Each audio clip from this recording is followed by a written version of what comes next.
Boa noite. Eu queria inicialmente agradecer o profundo carinho e a fraternidade pela qual fui recebido nesta noite pelos nossos irmãos aqui de Orlando, dessa casa. Porque a doutrina espírita e o Evangelho nos ensina, dentro da obra de André Luiz, Nosso Lar, a qual o Espírito dedica um capítulo, para nos ensinar que o amor é o alimento das almas. Nós procuramos tantas coisas na vida e esquecemos que Jesus já nos legou a mensagem: o que realmente alimenta o espírito, a alma, é o amor. E eu já fui alimentado bastante essa noite pelos irmãos de Orlando. Que Jesus, na sua infinita misericórdia e bondade, nos abençoe e nos ampare em nossas atividades desta noite. Nós, sempre, nos nossos trabalhos, nós deveremos pautá-lo no Evangelho. Porque o Evangelho é sempre o roteiro para as nossas vidas. E nós selecionamos 2 versículos da carta de Paulo, que foi um espírito que tudo que ele escreveu foi exatamente aquilo que nós passamos. Os conflitos de nossas almas, as nossas dúvidas, as nossas dificuldades íntimas, as nossas dores. Paulo expôs tudo em suas cartas. Quando nós estudamos, lemos e estudamos as cartas de Paulo, nós observamos que ele está falando dele mesmo. E quando nós nos identificamos nos estudos da carta de Paulo, nós reconhecemos aquilo que nós estamos passando e ele nos dá o norte para a nossa caminhada redentora. E para dar a base doutrinária da nossa mensagem desta noite, nós escolhemos a primeira carta de Paulo aos Coríntios, capítulo 2, versículo 14 e 15, onde Paulo relata: ora, o homem natural não compreende as coisas do Espírito de Deus, porque lhe parecem loucura, e não pode entendê-las, porque elas se discernem espiritualmente. O que Paulo está querendo dizer para nós? Porque existem 2 grupos na Terra. E nós vamos ver que esses 2 grupos são narrados no Evangelho de Jesus. Quando os evangelistas usam a palavra multidão. Uma multidão acompanhava Jesus, uma multidão cercava Jesus. E nós vamos ver várias vezes essa palavra multidão no Evangelho de Jesus. Simbolizando que dentro da multidão tinha 2 grupos. Tinha os discípulos e a massa. A massa é composta dos discípulos ainda que não despertaram para os valores reais da vida, para a sua espiritualização. Ainda são almas que vivem os sentidos físicos, buscam os prazeres do mundo, as sensações físicas, como até hoje nós vamos observar. E os discípulos são aqueles que já despertaram consciencialmente para a mensagem de Jesus, para as coisas espirituais, que hoje nós temos a doutrina espírita ampliando para nós, descortinando para nós o mundo espiritual, a relação que todo o compêndio doutrinário nos traz para nos explicar tudo aquilo que Jesus nos trouxe de ensinamento, nos proporcionando o roteiro seguro para a conquista do reino dos céus dentro de nós. E Jesus passou pela terra. Aqueles que acolheram a mensagem do Mestre, eles se libertaram consciencialmente e avançaram na senda evolutiva. E até hoje, nós vamos encontrar a mesma multidão no mundo. O primeiro grupo, a massa, ainda preso, que a maioria preso aos sentidos físicos, e os discípulos distribuídos nas diversas escolas religiosas, inclusive dentro do espiritismo cristão. Então, Paulo diz para nós, nesse versículo 14, que o homem natural não compreende as coisas do Espírito de Deus, ou seja, a massa não conhece, não compreende as coisas do Espírito. E nós vamos ver que muitas pessoas, não sei se aqui em Orlando acontece, mas como em Minas Gerais, onde nós militamos nas nossas atividades, que eu estava comentando com a Lívia hoje, que são mais de 3.000 centros espíritas, diariamente recorrem à casa espíritas, almas estropiadas nos diversas dificuldades no campo material. E vão procurando as casas espíritas para atender às suas necessidades materiais, as suas dores, muitas vezes morais, que não são compreendidas, são solucionadas como Jesus solucionou para muitos, atendendo às necessidades imediatas, porque é uma forma de caridade, e depois elas passam, mas os discípulos ficam. E muitos desses ficam porque foram despertados para essas realidades. Aí, durante todo o trabalho hoje, o que nós fazemos é trazer dentro das referências doutrinárias que nós vamos citar, as reflexões que a doutrina espírita nos traz para o nosso mundo íntimo. Porque a mensagem de Jesus, todo o Evangelho, e assim a doutrina espírita, a mensagem é para o espírito, não é para a matéria. A mensagem nós temos que aprender a ler com sentimento, com a alma, para que ela penetre dentro de nós. Porque em doutrina espírita, porque quando nós falamos doutrina espírita, Evangelho é uma coisa só. Porque está no Evangelho segundo o Espiritismo e na Gênesis, que a doutrina espírita é a chave pelo qual nós vamos decodificar a mensagem de Jesus. Então, todo momento que nós estudamos doutrina espírita, Evangelho, nós precisamos ter esse olhar, para que a mensagem ela possa ecoar dentro da nossa alma. Porque da mesma forma que o Evangelho trazido por Jesus é a doutrina espírita para nos ensinar a viver. Que é devido à nossa ignorância, nós temos muito conhecimento, mas sabemos usar muito pouco e aplicar pouco em nossa vida. Nós poderíamos sofrer muito menos, ter muito menos conflito, se nós soubéssemos aplicar esses princípios em nossa vida. Porque muitas das vezes nós queremos estudar uma mensagem espiritual como homem natural, como a massa. E a mensagem espiritual tem que ser lida com sentimento. Por isso que Paulo diz que o homem natural não compreende as coisas do espírito, porque lhe parecem loucura. E nós vamos ver muito no movimento espírita, companheiros não compreenderem a mensagem, achar loucura certas revelações, certos ensinamentos.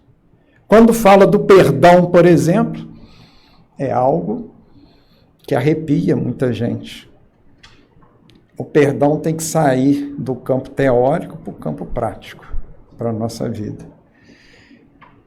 E não pode entendê-las porque elas discernem espiritualmente.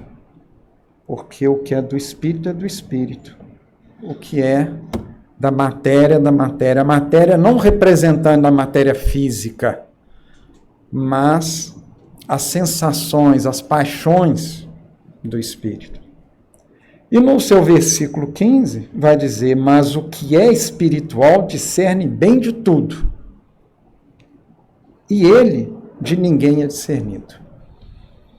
Quando nós vamos penetrando, fazendo com que efetivamente o nosso mundo íntimo comece a vibrar, começa a sentir a mensagem e começa a exteriorizar pela prática, muitas das vezes nós não somos compreendidos. Às vezes dentro do nosso lar, dentro das nossas atividades doutrinárias, dentro de todos os lugares que nós frequentamos.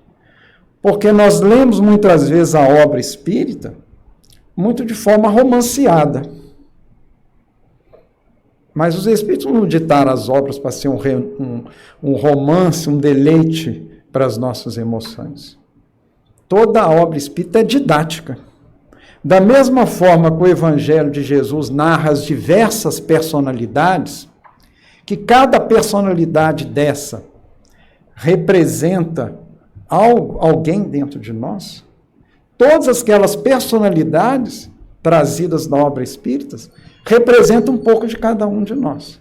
Exemplo disso, na reencarnação de Segismundo, muito estudada por nós, André Luiz fala que escolheram, que Segismundo é um pseudônimo, que escolheria aquela reencarnação para nos mostrar como aconteceria todo o seu processo, todo o seu planejamento, porque aquele espírito representa a maioria dos espíritos que vão reencarnar na Terra. Então, nós estamos dentro desse contexto de Segismundo. Nós não temos como estudar a obra espírita, o Evangelho de Jesus, ela lá e nós cá. Não.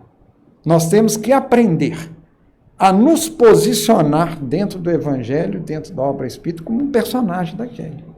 Então, quando nós estudamos o Evangelho e vemos que Jesus disse para Pedro, até o galo cantar, você vai me negar 3 vezes. Quantas vezes nós negamos Jesus?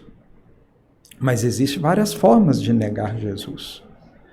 Muitas das vezes, nós criticamos a atitude de Judas, não é isso? Na traição, e muitas das vezes esquecemos que existem várias formas de trair Jesus.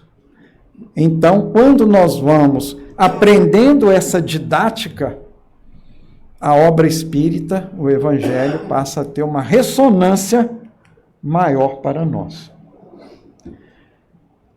O Espiritismo há de ter existido desde a origem dos tempos, e sempre nos esforçamos por demonstrar que dele se descobrem sinais na antiguidade mais remota. Estou na questão 222 do Livro dos Espíritos.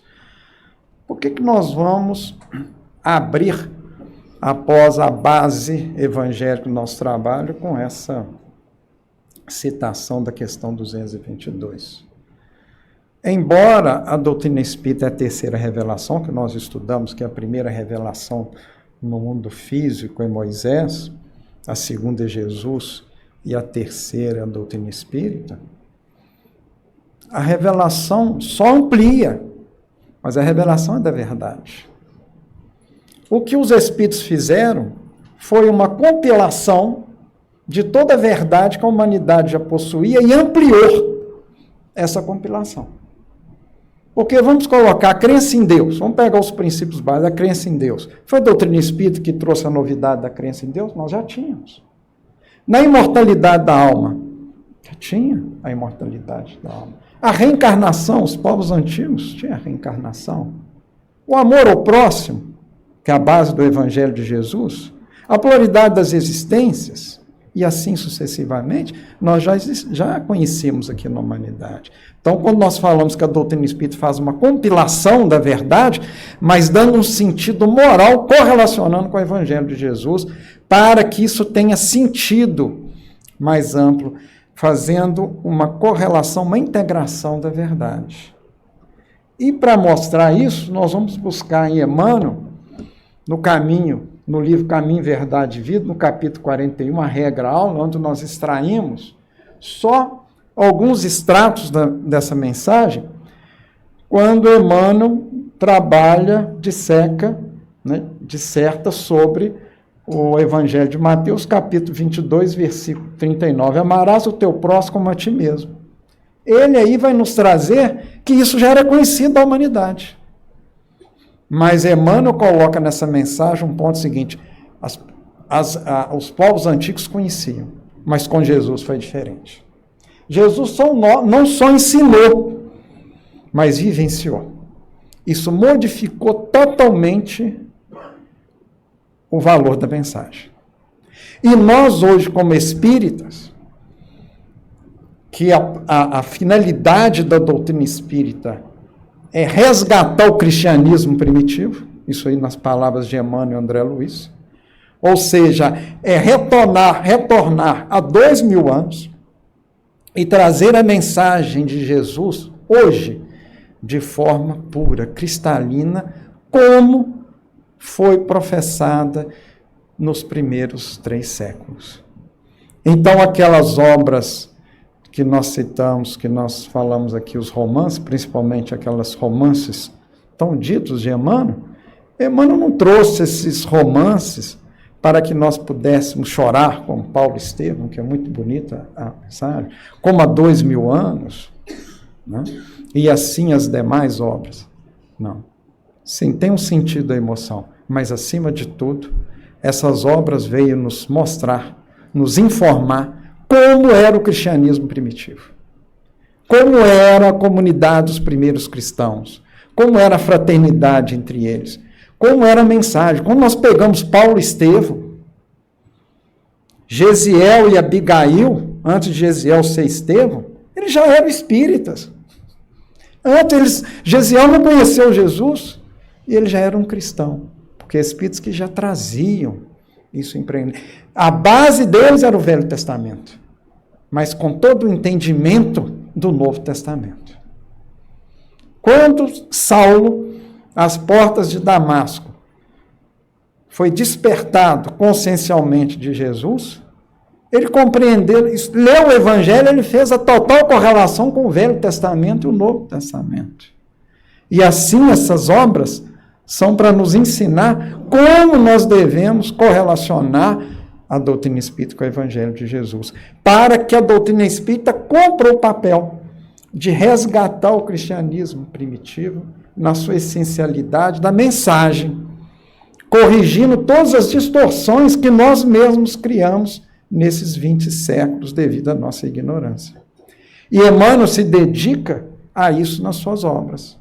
Então aqui, quando ele coloca para nós, ele mostra que a mensagem de Jesus, ela não trouxe nada diferente. Mas o que trouxe diferente? Vivência. Aí aumenta a nossa responsabilidade como espírita, para que nós possamos fazer que a mensagem de Jesus seja resgatada na sua essencialidade. Nós espíritas precisamos não só conhecer a mensagem, mas testemunhar a mensagem como oportunidade redentora para as nossas almas e fazer com que o nosso testemunho plasme a mensagem no coração daqueles que convivem conosco. Então, ser espírita, ser cristão na atualidade, não é simplesmente ter uma chancela exterior, mas, acima de tudo, assumir um papel na sociedade onde nós convivemos para que a mensagem seja vivenciada, seja ensinada pelos nossos ensinamentos, pela nossa vivência. Por isso que Emmanuel traz, diziam os gregos, não façais ao próximo o que não desejais receber dele. É a mesma coisa que Jesus disse. Os gregos já falavam isso. Afirmavam os persas, fazei como quereis que se vos faça. Declaravam os chineses, o que não desejais para vós, não façais a outrem. Recomendavam os egípcios deixar passar aquele que fez aos outros o que desejava para si.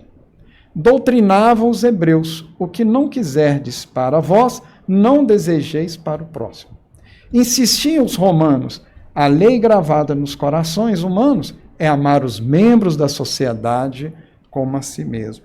Então, quando nós dissemos que a doutrina espírita e o Evangelho não trouxe nada de novo em termos de informação, mas trouxe de esclarecimento, de ampliação da mensagem. E o marco, Jesus foi um marco na humanidade, porque ele vivenciou tudo aquilo que ele ensinou. E na conclusão do Livro dos Espíritos, nós vamos encontrar Kardec dizer: o objetivo da doutrina espírita é tornar melhor o homem e, portanto, mais feliz pela prática da mais pura moral evangélica. É repetidamente esse termo que nós vamos encontrar na obra de Kardec. Moral evangélica, moral evangélica, moral evangélica. Não tem como desconectar evangelho e doutrina espírita. Moral a que se tecem muitos louvores, mas que muito pouco se pratica. Então aqui já começa a nos chamar a atenção. Porque Jesus não é novidade para nós em termos de ensinamentos. Muitos de nós aqui, se nós tivermos a oportunidade de inquirir, muitos de vocês vão citar passagens do Evangelho. Pode não ser de maneira textual. Muitos de vocês vão conhecer muitas parábolas.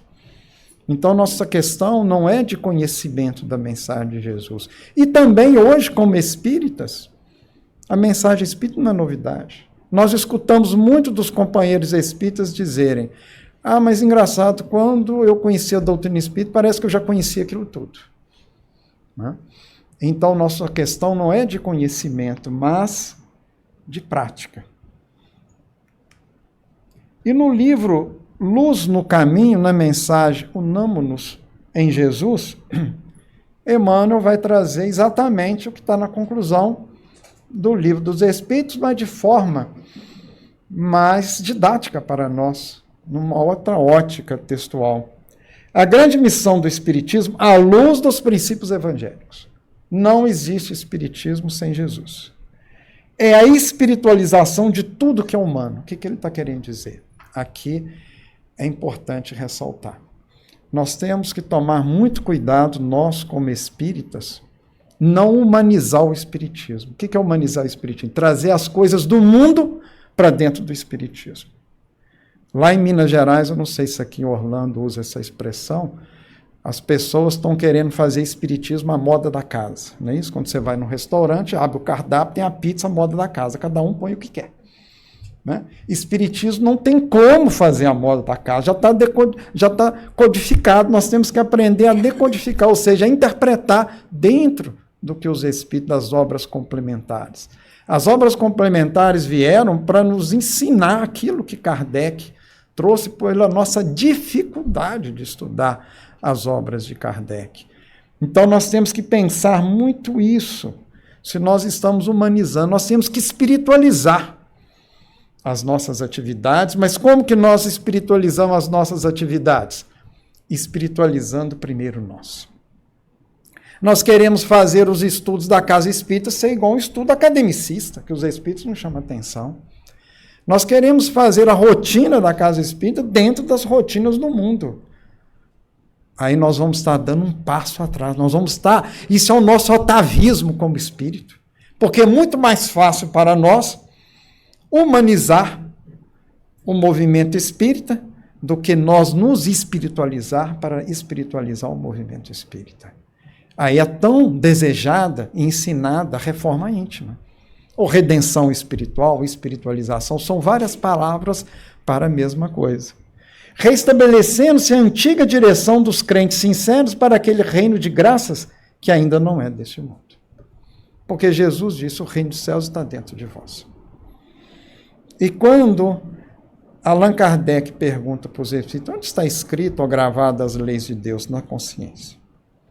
Quando nós vamos estudar o processo da criação, nós vamos ver o seguinte, nós como princípio inteligente, Deus nos criou e não soltou pelo universo afora, nos abandonou, não.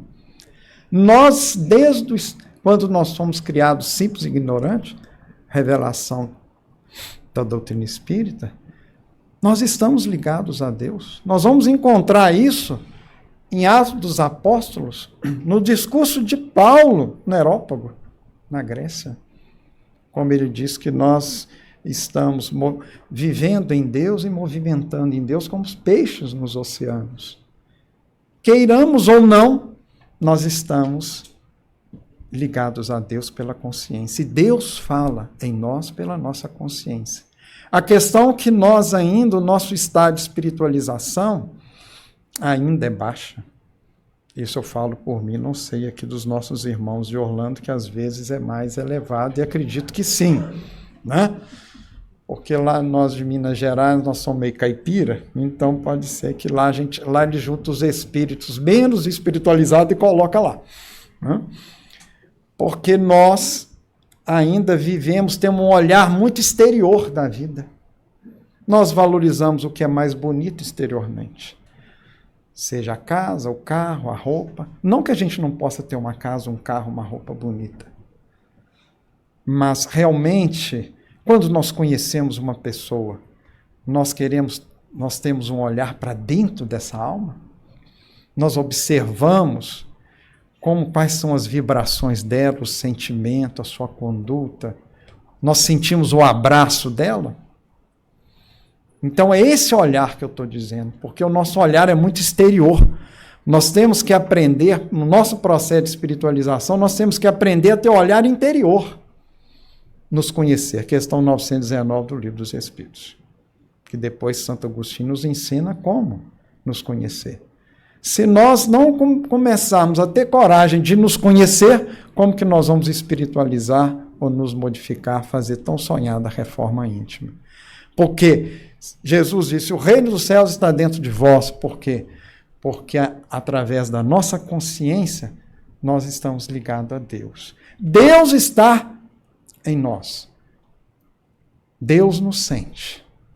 Mas muitas das vezes nós não sentimos Deus porque nós não olhamos para dentro de nós. E na carta de Paulo aos Hebreus, ele vai falar do filho e do bastardo. O que ele quer dizer com isso? Vocês podem falar, Paulo, mas por que Paulo, não eu, outro, né, fala do filho e do bastardo? Se todos nós somos filhos de Deus, nós somos filhos de Deus na criação. Agora, sentir-se filho de Deus, aí é uma opção de cada um, é livre-arbítrio de cada um. Queiramos ou não, nós somos filhos de Deus. Mas se nós queremos ser filho ou bastardo, ou seja, o bastardo é aquele que não conhece o pai, fazendo alusão a esse grupo da multidão, a massa que ainda não despertou para as coisas de Deus, para o homem espiritual. Então, Emmanuel, nessa mensagem, ele nos convida a compreender que a grande missão do Espiritismo é a nossa espiritualização, nos ensinar a viver. E ele continua, a revolução espiritual dos novos crentes, que somos nós, na intimidade de si mesmo. Nós podemos ter o melhor centro espírita do mundo, nós podemos ter as melhores atividades doutrinárias do mundo, nós podemos ter as reuniões mediúnicas que atendam os espíritos mais necessitados no campo moral. Nós podemos matar a fome do mundo, mas se nós não promovermos a nossa espiritualização, a nossa reencarnação foi pouco profícua, pouco útil. Porque quando nós, não sei se você sabe, um dia nós vamos desencarnar, né? Não sei se aqui vocês já sabem disso, mas um dia nós vamos desencarnar. E quando nós desencarnarmos, eles não vão perguntar a nossa carteira de identidade, o CPF, aqui é diferente, né? Aqui é outro nome difícil que eu vou deixar a Lívia repetir, né? Não vão perguntar CPF, identidade ou esse nome que ela disse, né? Que vocês entenderam. E quantas cestas básicas eu distribuí, quantos exames eu paguei para as pessoas que não tinham dinheiro, que é valor, é importante. Jesus multiplicou os pães e os peixes, atendendo às necessidades da multidão. Tem pessoas que têm a necessidade da cesta básica, do exame, da roupa, assim sucessivamente. Não vai perguntar quantos passes nós demos, quantas horas de reunião mediúnica, etc, etc. Não. Nós mesmos vamos observar o sentimento que nós chegamos. Essa é a nossa carteira de identidade quando a gente chega no plano espiritual. E o sentimento só se conquista com moralização, espiritualização. Porque a ficha de trabalho significa o quê? São os créditos que nós recebemos. Nós vamos ver isso na obra Voltei, do irmão Jacó. Isso, aquela obra veio para nos ensinar uma experiência de um espírita que trabalhou na Federação Espírita Brasileira. O fato de nós sermos um trabalhador da causa espírita nos dá créditos, que André Luiz chamou bônus horas. E esses créditos nós vamos receber amparo, mas não modifica a nossa dimensão espiritual. que é só através da nossa modificação. O que modifica o nosso campo vibratório, o nosso mundo íntimo, que é a implantação, que é fazer com que o reino dos céus cresça dentro de nós, não é só dentro da casa espírita. É ser um bom marido, uma boa esposa, um bom filho, uma boa mãe, um bom pai, um bom cidadão, um bom profissional. Porque, como eu citei nas palavras de Emmanuel André Luiz, que a missão da doutrina espírita é voltar 2000 anos e trazer para hoje o espiritismo na sua pureza, principalmente no que condiz na vivência que os primeiros cristãos tiveram. Por isso que Jesus disse, seja o vosso falar sim, sim, não, não. Não tem como. E na mesma forma, Paulo disse, ou quente ou frio, morno não dá para ser. E nós queremos ficar meio morno lá e cá. Não tem jeito, nós temos que escolher. Ou nós somos discípulos, nós somos massa. Nós estamos na multidão, mas nós temos que escolher. A grande questão, quando nós vamos fazer essa reflexão, nós vamos verificar que nós estamos ainda, muitos de nós, titubeando. Ora a gente atua como discípulo, ora a gente atua como massa. Mas isso faz parte do processo evolutivo.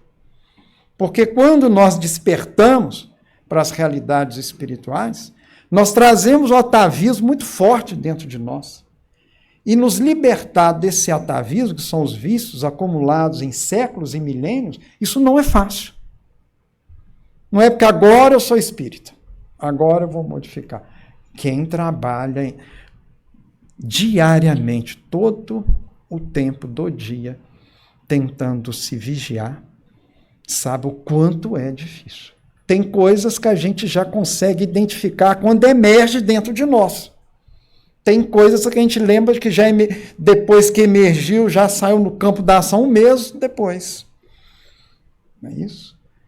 Por isso que nós precisamos refletir muito sobre a questão 919 do Livro dos Espíritos, nos ensinando o autoconhecimento.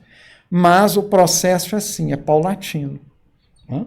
Então, essa revolução espiritual dos novos crentes, na intimidade de si mesmo, dentro do luminoso santuário da consciência e do coração.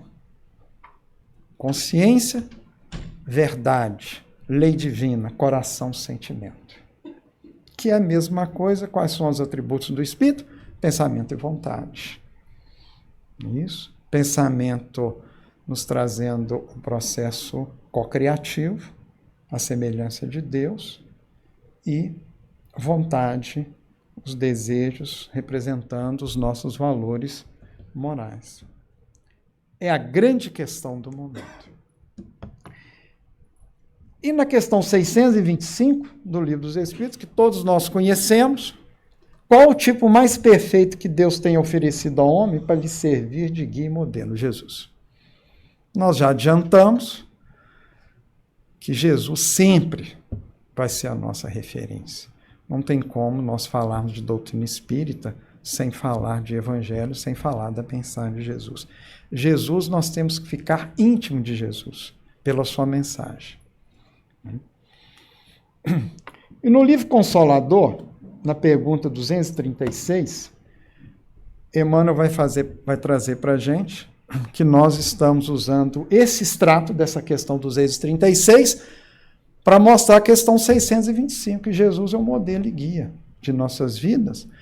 Quando Emmanuel fala, o Espiritismo ser evangelho pode alcançar as melhores expressões de nobreza, mas não passará de atividades destinadas a modificar-se ou desaparecer como todos os elementos transitórios do mundo. Aí nos traz uma grande responsabilidade como espírita, porque ainda no movimento espírita, ainda é muito forte o exclusivismo, querer deixar Jesus de lado. Naquele tripé, não é isso que nós conhecemos da doutrina espírita, se tirar o evangelho, a mesa cai. E cai de uma vez só. E nós ficamos sem rumo na vida. Nós temos que aprender a estudar o evangelho. Por isso que a reencarnação de Francisco Cândido Xavier, a obra dele, foi toda de cunho evangélico. Não sei se vocês já tiveram oportunidade disso. Tem isso no YouTube aí, que o Chico foi em 1900, foi 2 pingas-fogo, né? 2 pinga-fogo que ele foi. Não sei se você sabe o seguinte, o Chico ficou vários anos sendo convidado para esse pinga-fogo. E ele, Emmanuel, só deixou ele ir depois que ele completasse 100 obras psicografadas. Sabe por quê? Porque era o compromisso dele de 100 obras. Mas ele psicografou mais de 400. Por quê? Ele só poderia ir a público depois do compromisso espiritual dele. Isso para não correr em risco uma obra missionária. E falou com ele. Nós vamos ver que o Chico fez umas sessões de materialização, mas chegou uma hora que o Emmanuel falou assim, agora acabou. Seu trabalho é com livro, ou seja, evangelho. Por isso que toda a obra, até André Luiz, que nós falamos que é uma obra científica, ela está encharcada de evangelho. Humberto de Campos, e assim sucessivamente, todos os espíritos que trouxeram, para que nós possamos aprender a conhecer o evangelho. Por isso que nós trouxemos ali um versículo, nós temos essas 4 obras, não é isso que nós estudamos na Casa Espírita, Pão Nosso, Caminho, Verdade Viva, Fonte Viva e Vinha de Luz, mas nós vamos ter diversas outras. Essas são as mais divulgadas. Nós temos Palavras de Vida Eterna, Segue-me, diversas obras, onde Emmanuel pega um versículo e disseca para a gente. Para quê? Para que a gente possa aprender a estudar o Evangelho. Porque, segundo a carta de Pedro, nenhuma escritura é de particular interpretação. Aí nós vamos ver que cada um de nós, isso é a beleza do Evangelho, porque o mesmo versículo, quando nós estudamos, cada um extrai dele as suas necessidades morais. Porque o Evangelho fala para a gente dessas necessidades que nós temos. Então,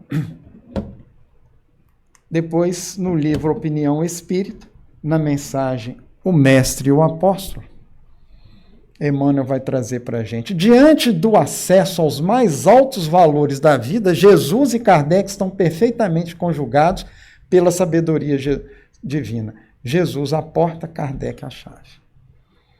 Por que Emmanuel usou essa relação? Jesus a porta. Eu sou a porta. Quem passar por mim, salvar-se-á. Não tem outra porta. Nós estamos conduzindo todas as referências doutrinárias para dar base do tema de hoje, que é a nossa espiritualização. Nós só vamos encontrar força moral que nós necessitamos para a nossa transformação, que é a nossa espiritualização, através do Evangelho conjugado com a doutrina espírita. E na questão 219 do livro Consolador, Emmanuel vai dizer para nós, a obra definitiva do Espiritismo é da edificação da consciência profunda no Evangelho de Jesus Cristo. Se Deus está em nós, comunica conosco através da nossa consciência, espiritualizar é o quê? Fazer com que essa consciência amplie, para que o homem, a personalidade humana desapareça, para que vibre, manifesta em nós a personalidade crística. Jesus, o Cristo de Deus. Não é Jesus Cristo, como meu nome, minha mãe colocou, Paulo Eugênio. Muitos aí eu achava que Jesus Cristo, Maria e José tinham dado o Cristo para Jesus. Não. Jesus é um nome recebido por esse Espírito, governador da terra, quando ele esteve aqui, filho de, Jesus, de Maria e de José. Agora, o Cristo de Deus. Quando nós vamos buscar o sentido da palavra Cristo, é aquele que é um enviado, é o Messias. É aquele que vem da parte de Deus. É aquele que Deus manifesta dele. Então, por isso que Paulo, em uma das suas cartas, ele diz, não sou eu mais quem vivo, mas o Cristo que vive em mim. É isso que Emmanuel está querendo dizer. A edificação da consciência profunda. Para que um dia nós possamos pensar, sentir e agir dentro da vontade de Deus. Existe uma pequena diferença entre nós e Jesus. Pequena diferença. Nós fazemos a nossa vontade, Jesus faz a vontade de Deus. Pequena diferença, não é? Agora, para parar essa diferença, o caminho é longo. Porque muitas das vezes, no dia a dia, nós estamos dentro da nossa casa, acontece uma situação, a consciência fala assim, calma, você é espírita, você é cristão, você tem que pacificar. Bem-aventurados os pacificadores, porque eles serão chamados filhos de Deus. Aí a consciência fala o que a gente deve fazer, mas na hora emerge o homem do passado, fala, tá doido? Aí os benfeitores espirituais falam assim, abortou. Porque foi 5 anos de estudo sistematizado, 10 anos de evangelho, para promover esse momento, para ele entender que o trabalho dele é de pacificar. Não é isso? Aí falou, porque quando nós despertamos consciencialmente, o despertamento é uma fecundação na consciência. A verdade fecunda a consciência.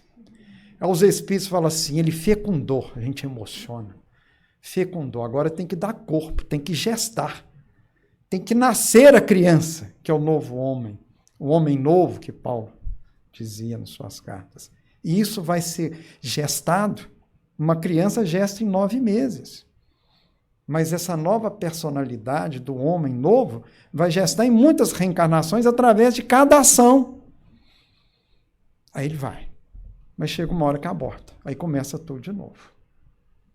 É a mesma coisa. Encaminha o trabalhador para o passe.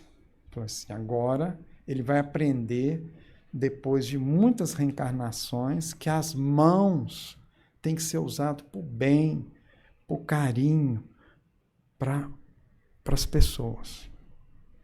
Aí ele está lá, dá o passe, dá o passe, dá o passe, dá o passe. Aí tem um dia que não consegue passar em casa para alimentar. Se bem que aqui é tudo longe, acaba tem que vir direto para o centro espírita. Mas lá em Minas Gerais consegue ir em casa fazer um lanche antes de ir para o centro. Aí, nesse dia, não deu para ir em casa. Foi para o centro espírita. Aí ele conseguiu segurar para controlar um instinto animal do estômago. Deu paz, saiu bem. Saiu bem, chegou em casa, indo para cá, falou, agora eu vou fazer aquele repasso. Salve-se quem puder. Né? Vou devassar a geladeira. Quando chega em casa, toca a campainha uma vez. Não deu 30 segundos, põe o dedo na campainha, porque quer ser atendido na hora, orgulho. Aí, depois, na hora que chega em casa, fala assim, mas tá doido? Vocês demoram para atender a campainha? Aos benfeitores, você abortou. Começar tudo de novo. 5 anos de paz. Serviu pouco. Isso que é trabalhar a consciência profunda. E depois, na pergunta 218, aí Emmanuel dá uma mensagem direta para nós, olha só. A necessidade imediata dos arraiais espiritistas, ou seja, centro espírita, viu, gente? Porque lá em Minas Gerais é arraial. Entendeu? Aqui em Orlando é centro espírita, eu nem sei falar esses nomes aqui, mas é um nome diferente. Mas é a mesma coisa, é arraiar. Meu no termo mineiro. A necessidade imediata dos arraiais espiritistas é a do conhecimento e aplicação legítima do Evangelho. Ele não falou que é só conhecimento do Evangelho. Nós temos que conhecer e vivenciar. Da parte de todos. Não falou que é só quem dá paz, quem é da reunião mediúnica, quem é só trabalhador, todos os espíritos. Mas até eu que vim a primeira vez, falou assim, foi bom que você não viesse, você veio agora, você faz parte. Né? De todos, quantos militam nas suas fileiras, desejosos de luz e evolução. Aí ele coloca, quem quer luz e evolução. Porque muitos vêm e não querem isso. E uma das coisas que nós aprendemos em doutrina espírita, Deus respeita profundamente o nosso livre-arbítrio. Tem situações que das nossas necessidades morais, estão sendo trabalhadas há séculos. E Deus tem paciência com a gente. Por isso que a gente usa a expressão, os Espíritos usam, o tempo de Deus. O tempo de Deus não é igual ao nosso tempo. Por isso, quando a gente compreende o tempo de Deus, a gente passa a respeitar o tempo de cada um. Que cada um está... Essa é uma das grandes dificuldades nossa no processo da convivência. Esses comentários que eu faço, gente, isso é evangelho. Isso é evangelho. Não é o Paulo que está falando. Está lá no evangelho. Quando nós vamos aprendendo o que é o tempo de Deus, e isso vai ampliando à medida que a nossa consciência vai ampliando, isso começa a proporcionar um processo de convivência mais fraterna com os nossos familiares, no trabalho profissional, na casa espírita, onde nós convivemos. Aprender a respeitar o semelhante, que o amor começa pelo respeito. Né? Então, na questão 363, ele vai falar, em uma entidade doutrinária, quando surgem as dissensões e lutas internas, revelando partidarismo e hostilidades, é sinal de ausência de evangelho nos corações, demonstrando-se pelo excesso de material humano e pressagiando o naufrágio das intenções mais generosas. Então, aqui, isso não só dentro da casa espírita, dentro do nosso lar, dentro das nossas atividades profissionais, onde tem convivência entre irmãos espíritos encarnados. Se nós temos dissensões, sectarismo, lutas internas, revelando um lado A e B, hostilidades, é ausência de evangelho no coração. Porque quando o evangelho começa a penetrar no coração, nós vamos compreendendo que nós não sabemos ainda o caminho da verdade, nós estamos aprendendo.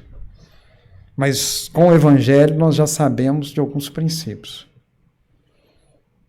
Que o evangelho não nos ensina a ser sectarista, a ter partidarismo. O evangelho nos ensina que não importa a diferença entre nós, mas nós temos que caminhar junto, que nós necessitamos um dos outros. Lei de sociedade do Livro dos Espíritos. Não é isso que a gente aprende lá? Se nós estudamos a lei de sociedade, não compreendemos isso, o que vai servir para nós? E na pergunta 363, ele vai dizer, nesses núcleos de estudo, nenhuma realização fará sem fraternidade e humildade legítimas. Por isso que nós temos que, quando nós expressarmos irmãos, nós temos que expressar com vibração, com sentimento. Nós temos que aprender a sentir uns outros irmãos em Deus. E não simplesmente só dentro da casa espírita. Se nós chamamos um irmão, se eu chamo a Lívia de irmã dentro da casa espírita, eu tenho que ter coragem de chamá-la irmã dentro do shopping center, dentro do trabalho. Aqui não tem jeito, não tem passeio para cumprimentar, aqui é tudo de carro, né? Lá em Minas Gerais, a gente tem que aprender a chamar o irmão na outra calçada, ir lá, dar um abraço, né? Que em Minas Gerais, ao contrário, a rua é tão pequena que às vezes nem passa carro, né? Nenhuma realização se fará sem fraternidade, porque fraternidade é sentimento de irmãos. Por isso que nas primeiras, essas obras do cristianismo primitivo, nós vamos ver os primeiros cristãos chamando uns aos outros irmãos, porque eles se sentiam irmãos dos outros. E nós precisamos cultivar muita humildade, sendo imprescindível que todos os companheiros entre si vigiem na boa vontade e na sinceridade. Por isso que Jesus nos legou o ensinamento orai e vigiai. Porque se nós não nos vigiarmos, nós vamos deixar que o homem velho nos domine, o atavismo. a fim de não transformar a excelência do seu patrimônio espiritual numa reprodução de conventículos católicos inutilizados pela intriga e pelo fingimento. Nós não vamos aqui nos ater especificamente nos nossos irmãos católicos. Mas se nós não fomos dessa reencarnação, nós já fomos em outras. Mas ali Emmanuel simboliza para nós a religião organizada, a religião dogmática, a religião onde se prima pelo culto exterior. E nós temos que tomar muito cuidado nesse processo de humanizar o espiritismo, as nossas atividades espíritas, para a gente não criar dogmatismo dentro do espiritismo. Aí vocês falam assim, mas não tem como criar dogmatismo dentro do espiritismo, que nós não temos culto às imagens, não temos ritos. Tem muitos ritos que estão criando na casa espírita. Fazer prece, levanta, e faz prece e senta. Começa a criar alguns hábitos de fazer prece, né? Preces repetidas. Nós não observamos, mas eu estou dando o exemplo da prece ou do passe, outras coisas, que nós temos a tendência de padronizar no sentido de exteriorização. Aí nós vamos começar a criar o dogmatismo. Você quer ver um outro dogmatismo que é muito presente no movimento espírita? Aquela pretensão de achar que eu vou ao centro todo dia, eu estou salvo. Como se a salvação viesse de um movimento exterior. Isso é dogmatismo. Nós temos que entender o que é dogmatismo. Só em Minas Gerais. Só em Minas. Não, aqui em Orlando não tem isso, graças a Deus. Né? Lá tem muita gente que se o dia da semana tiver 8 dias, eles vão. Entendeu? E se o centro for igual a FM, 24 horas e faz 3 turnos. Entenderam? Dogmatismo. Lógico, tem pessoas que têm disponibilidade, vai todos os dias, é bom. E tem pessoas só uma vez. Tem pessoas que estão prestes a ter uma criança, tem que se dedicar mais à criança. Hoje tem os avós que estão ajudando a criar os netos. E assim, cada um, o primeiro compromisso é com a família. Nós temos que doar às atividades espíritas aquilo que está ao nosso alcance. Porque não adianta eu matar a fome dos pobres com cesta básica, dar remédio, curar os enfermos, se aqueles, o meu próximo, que é a família, eu não priorizá-los no campo do amor. Porque é muito fácil conviver com aqueles que a gente vai conviver só no centro espírita algumas vezes por semana e algumas horas. Agora, conviver debaixo do mesmo teto, dividir a mesma cama, o mesmo banheiro, se bem que hoje a arquitetura já estão fazendo banheiro para o marido e para a esposa. Né? Mas espírita tem que usar o mesmo banheiro. Entenderam? Ajudar na cozinha, não é isso? Porque tem que estar junto, convivência. Senão não vai burilar. Né? Então é isso que Emmanuel está querendo dizer para a gente. Nós fazemos muitas queixas. Lá em Minas Gerais fazem. Não sei se aqui em Orlando faz. A maioria das queixas, porém, não passa de lamentação estéril. Todas as vezes que a gente lamenta, a gente reclama, pesa mais, as coisas ficam mais pesadas. Aqui o homem se acostumou como um vício qualquer. A queixa vira um vício, um hábito mental. Porque se tende nas mãos o remédio eficaz com o Evangelho de Jesus e os consoladores esclarecimentos da doutrina dos Espíritos, a repetição de certas queixas traduz má vontade na aplicação legítima do conhecimento espiritismo em vós mesmo. Então aqui nós trazemos a reflexão seguinte. Dá para aferir em nós se nós estamos trabalhando a nossa espiritualização, reforma íntima ou a nossa modificação de valores. Por quê? Se nós estamos ficando só reclamando, ou justificando, ou encontrando problema nas pessoas. Porque a base da nossa transformação está no capítulo 5 de Mateus, nas bem-aventuranças, no seu versículo 3, bem-aventurados os pobres de espíritos, porque deles é o reino dos céus, que Allan Kardec com os Espíritos dedicaram um capítulo no Evangelho segundo o Espiritismo. Porque os pobres de espírito são aqueles que já se reconheceram pobres de valores espirituais. Cansaram de buscar as coisas do mundo e não os preenche mais. Mas já despertou consciencialmente que as coisas espirituais que alimentam a alma, o amor. E ali começa a caminhada, porque são 7 bem-aventuranças. Essas 7 bem-aventuranças relata a trajetória evolutiva do espírito. Terminando na 7ª bem-aventurança, bem-aventurados os filhos de Deus. Bem-aventurados os pacificadores serão chamados filhos de Deus. Nós precisamos chegar a esse alcance, como Jesus chegou. Né? Então, nessa questão 196, nos traz a reflexão se nós estamos trabalhando efetivamente a nossa espiritualização ou estamos nos enganando. Nós vamos encontrar muitas mensagens de Emmanuel nos trazendo a reflexão sobre a ilusão. Nós somos espíritos que criamos muitas ilusões. Essas ilusões para tentar driblar o encontro com nós mesmos. E ser espírita é ter coragem para enfrentar o homem velho. Porque o homem novo já nasceu em nós, senão nós não estávamos aqui hoje à noite. Nós não teríamos vencido uma série de obstáculos que cada um de nós aqui tivemos que vencer. E não só obstáculos exteriores, mas principalmente os obstáculos interiores. Que muitas das vezes eu estou cansado.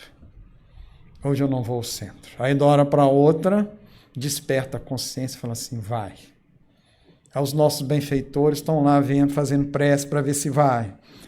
Aí a gente vai. Aí eles falam assim, graças a Deus, foi. E é isso. Porque se nós não tivéssemos esse despertamento, nós não estávamos aqui hoje. Na questão 219, Emmanuel traz para a gente, para a iluminação do íntimo, que é esse trabalho de espiritualização, só tende no mundo o evangelho de nosso Senhor Jesus Cristo. Não tem outro caminho, por isso que Jesus falou, sou a porta. Ele não falou, eu sou uma porta. É uma. Artigo indefinido, uma. Pode ser qualquer uma, tem outras. Mas quando ele fala a porta, artigo definido é só ela. A gente estuda evangelho assim. Tem que... mas eu não sei português, estuda. Para saber que é artigo de... Por que é a e não é uma? Né? Esses pontos, o verbo. Por que em hora nós vamos encontrar o verbo no gerúndio? Outra hora nós vamos encontrar o verbo no futuro? Emmanuel ensina isso para a gente. Que uma companheira que estuda conosco, estuda o evangelho, ela fala para mim, Brumano, eu encontrei uma maneira fácil de entender o gerúndio. O gerúndio é eterno presente e tem todo sentido. Porque a mensagem de Jesus é atemporal. É as leis de Deus, é eterna. É isso? Não teve fim, não teve início, não vai ter fim. Então, quando tem verbo no gerúndio, abre o olho. Abre o olho, que Jesus está querendo dizer. Porque aquilo é um movimento que nós vamos ter que ainda desenvolver por muitas reencarnações, muitos milênios. Então não tem nenhum roteiro doutrinário além do Evangelho na Terra. E novamente aquela mensagem que nós citamos, unamos em Jesus, no livro Luz no Caminho. E para a espiritualização, precisa-se, antes de tudo, do esforço de cada um na oficina do estudo e do trabalho. Por isso, quem cansar, precisamos estudar? Precisamos. Nós somos almas ignorantes das leis de Deus. Mas muitas das vezes nós espíritas entendemos aquele trabalho que os espíritos nos relatam como trabalho exterior. Aí nós ficamos doidos para trabalhar no centro espírita. Eu quero dar passo, eu quero participar da reunião mediúnica, eu quero ser da diretoria, eu quero fazer isso. Esses trabalhos exteriores são profundamente importantes. Mas eles são didáticos para nós. Eles são base de transformação, porque o verdadeiro trabalho é dentro de nós. Quando Deus criou e cria o Espírito, que até hoje continua criando, assim Jesus nos legou o ensinamento, né? Falando dele, que o Pai e ele trabalham até hoje. Qual é a obra divina? O Espírito imortal. A obra divina não é os planetas, as constelações, o Sol. Toda a estrutura no campo material é o substrato, como a terra, o substrato para a planta desenvolver. A obra divina é o espírito imortal.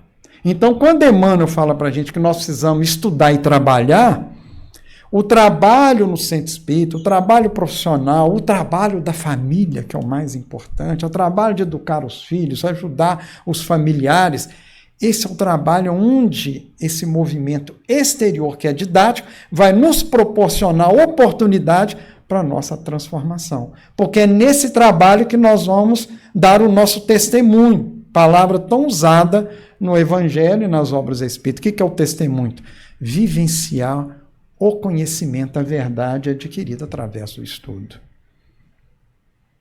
Então não tem como nós avançarmos sem estudar, ou seja, aprender as leis divinas e fazer o nosso trabalho de espiritualização, transformação através do trabalho exterior. Bases do amor. Sem humildade não há progresso possível. Outra vez a humildade. Na introdução do Livro dos Espíritos, nós vamos encontrar Kardec dizer: como pretender-se em algumas horas adquirir a ciência do infinito? Ele está falando ali da doutrina espírita e do Evangelho. Ninguém, pois, se iluda. O estudo do Espiritismo é imenso. É um mundo que se abre diante de nós. Será de admirar que efetuá-lo demande tempo. Muito tempo mesmo.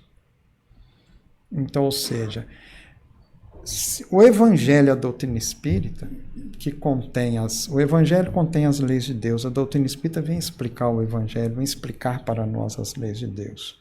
Como espíritos imortais e espíritos da evolução, isso é estudo que nós vamos fazer até nós atingirmos a perfeição moral relativa, até quando nós estivermos juntinho com Jesus. Então, mas eu não gosto de estudar, é bom aprender.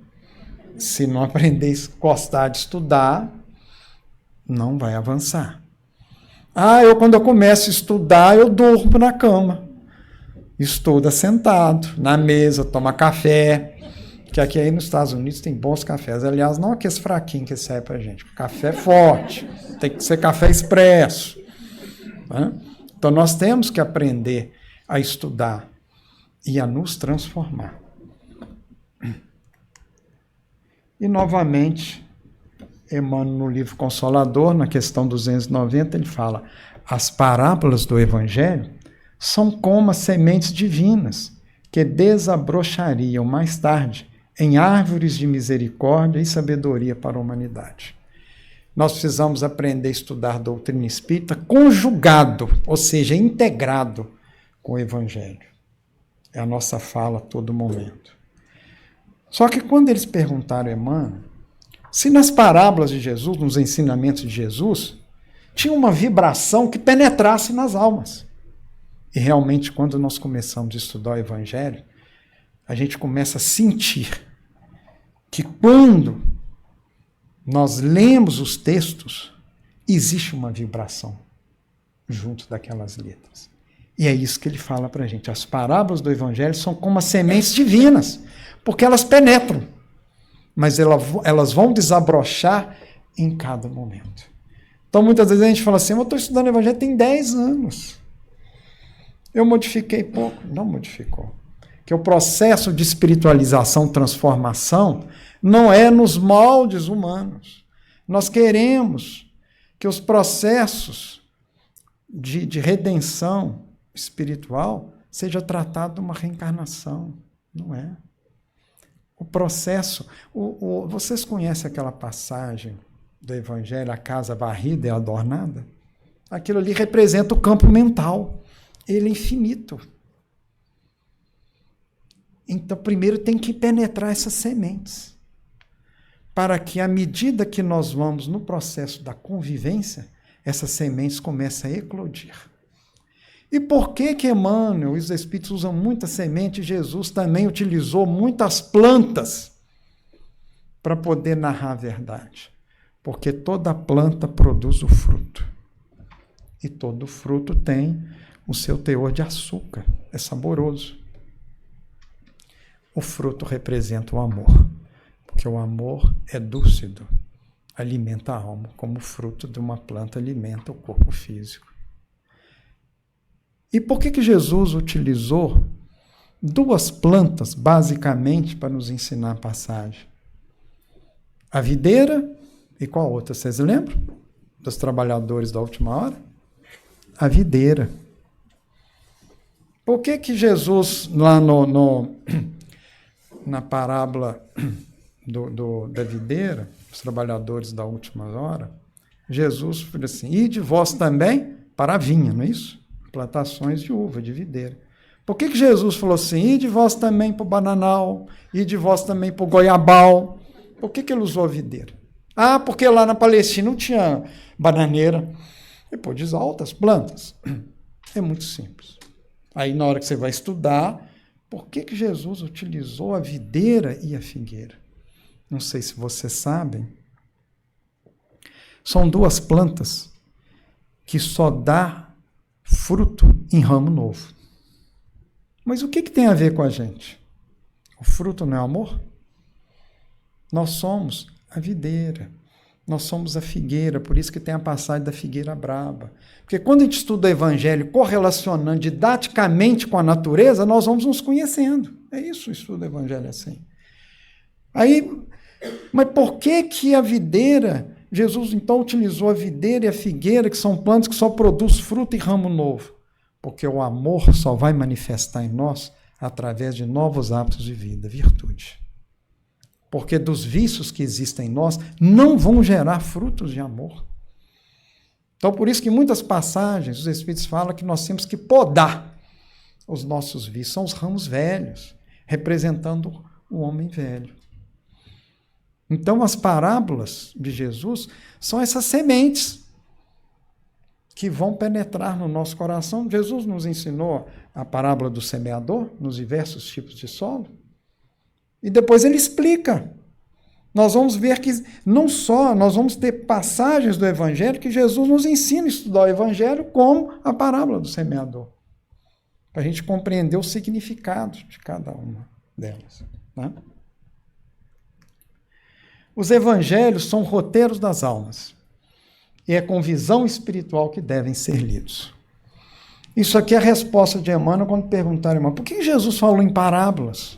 Por que não falou logo diretamente o que queria nos ensinar? Primeiro, respeito. Profundo respeito a nós.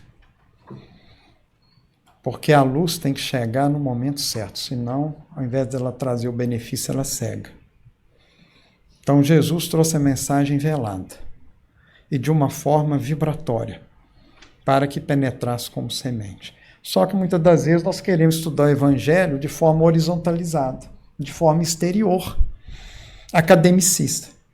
E nós temos que aprender, no esforço próprio, a estudar o Evangelho com sentimento, com essa visão espiritual. Aí, quando nós estivermos estudando uma passagem que fala de Pedro, nós vamos sentir Pedro dentro de nós. Quando nós formos estudar a parábola, a passagem da mulher samaritana, nós vamos sentir a mulher samaritana dentro de nós. Quando nós estudarmos a parábola, por exemplo, de Tomé, né, que quis ter uma prova, nós vamos sentir Tomé. E assim todas as personalidades do Evangelho nós vamos perceber que existem dentro de nós. E quando nós estudamos com essa visão espiritual, nós vamos nos conhecendo. Nós repetimos aqui essa imagem que nós trouxemos no início do trabalho para mostrar que Jesus e Kardec têm que caminhar presente em nossa vida, aprendendo a conjugar os postulados trazidos por Allan Kardec e depois pelas obras subsidiárias como chave interpretativa para o Evangelho de Jesus. Porque só assim nós vamos traçar um roteiro seguro para as nossas almas e sentirmos aptos, fortalecidos para o trabalho de redenção espiritual. Eu deixo meu abraço fraterno para vocês pedindo a Deus, a Jesus, que retribua em cada coração aqui presente toda a fraternidade que vocês me proporcionaram na acolhida e durante todo o trabalho. Muita paz, que Jesus nos abençoe.